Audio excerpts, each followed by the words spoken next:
نگاه کن خدایی برای فهم مدارم هاش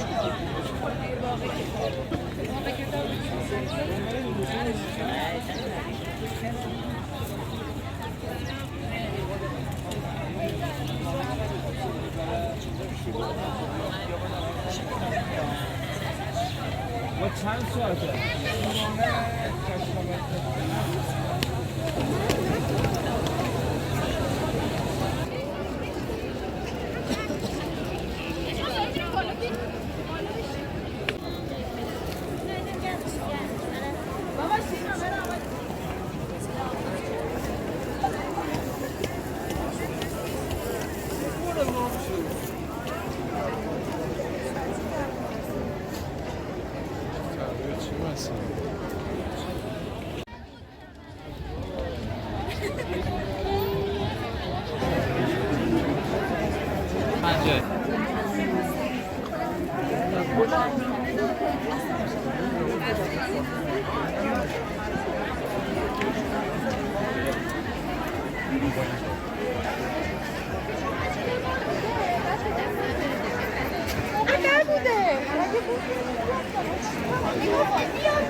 مریم بانوه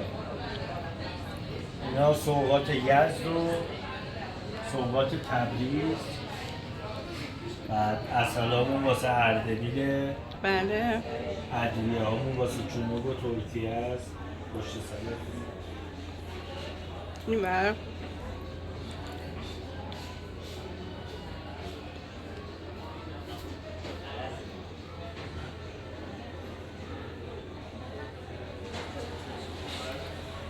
آره ما خوشون از تشریف عرضه بهتون جست بدم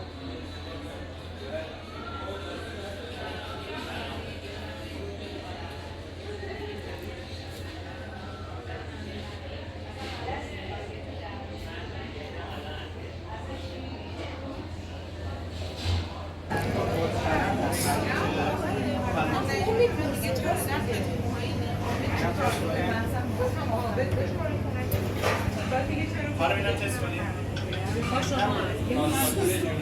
این اصلا سرکه نداره گروه بر و بر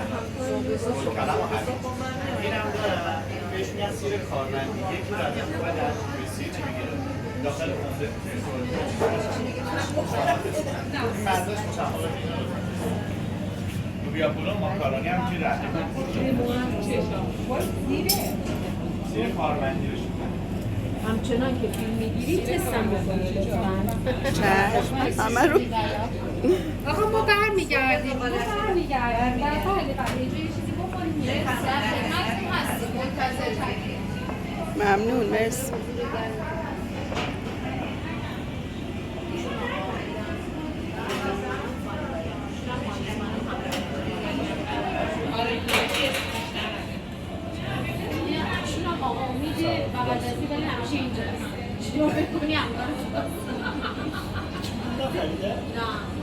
میاد آقا